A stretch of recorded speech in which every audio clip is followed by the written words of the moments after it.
Naghahanap ba kayo ng isang loan application na malaking offer na loan amount? Which is, ito nga yung sabi niya, loan more with every repayment. Yes, kung makikita mo dito guys, yung first offer niya is 35,000 and then next na is umabot ng 100,000 pesos. So, gaano ko legit itong app na to ha? And hoping ako na legit talaga to guys. Kasi, maraming uutang dito talaga kapag ganito yung offer. Ganito kalaki yung offer niya, diba? And take note, bagong loan application po ito ha. Bagong loan app, nag-o-offer agad ng big amount. So, check natin guys kung anong meron sa bagong loan application na to. Which is, ito nga po, ang pangalan nito is Farid Lending. Loan up quickly na meron po siyang 505 ratings na guys. Tapos, 4.8 stars. So, kung makikita mo dito guys, ang kanya pong sinasabi dito sa kanyang ads is reach higher loan amount. So, meron nga po ditong 2,500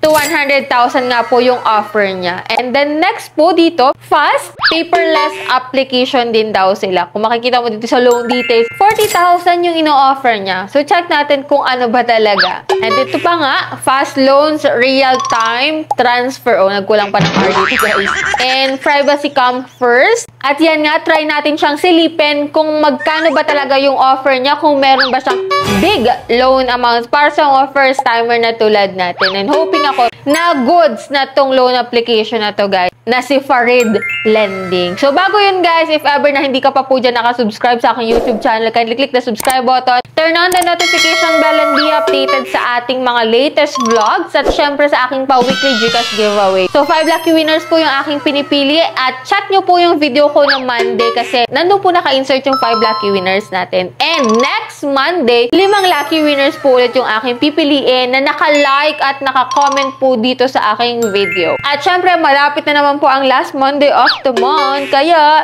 stay connected, stay active. Walang aayaw hanggat hindi pa napipili yung pangalan mo, guys. And so much for that, puntahan na natin itong si Farid Lending. So, check natin, guys, kung magkano yung offer niya sa mga first-timer na tulad natin. So, if you're interested, keep watching.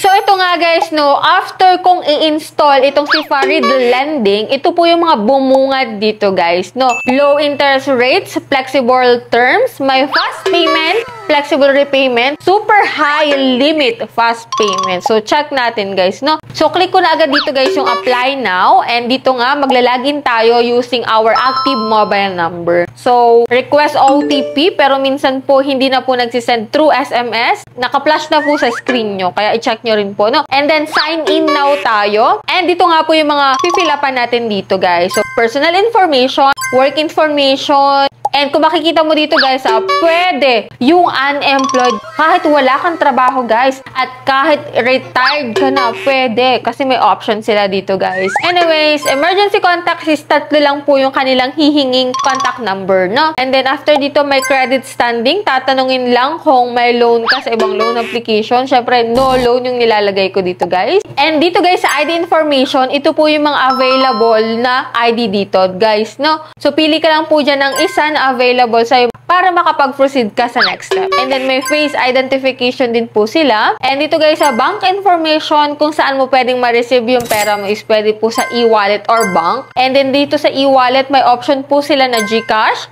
Paymaya, and GrabPay. And ito nga, no, after ko ma-fill upan po yun, ito po yung offer sa akin ni Farid Lending, which is, naging 800 ng pinaka-minimum, guys, to 30,000 pesos. Meron din dito, guys, na ibang mga loan application katulad ng FlexiPeso, Save Peso, pero dito ako mag-apply kay Farid Lending. And ito nga yung offer niya, dito sa loan details, 10,000 po yung offer, which is 120 days or pumapatak na 4 months to pay po itong si Farid Lending. So, ang amount to receive ko na lang daw po sa 10,000 is 9,992 pesos. May interest po siya na 320 pesos at service fee na 8 pesos. So, bale, ang binawas lang po na service fee is 8 pesos. So, ang marireceive ko daw is 9,992 pesos. So, ang due date ko daw is December 10, 2025. So, ngayon po ako nag-apply August 12, 2025. And dito sa repayment plan, kung makikita mo, magbabayad po ako isa September 21, which is 3,060 pesos. And then next na po nun is October 31, 2,740. And next na po is December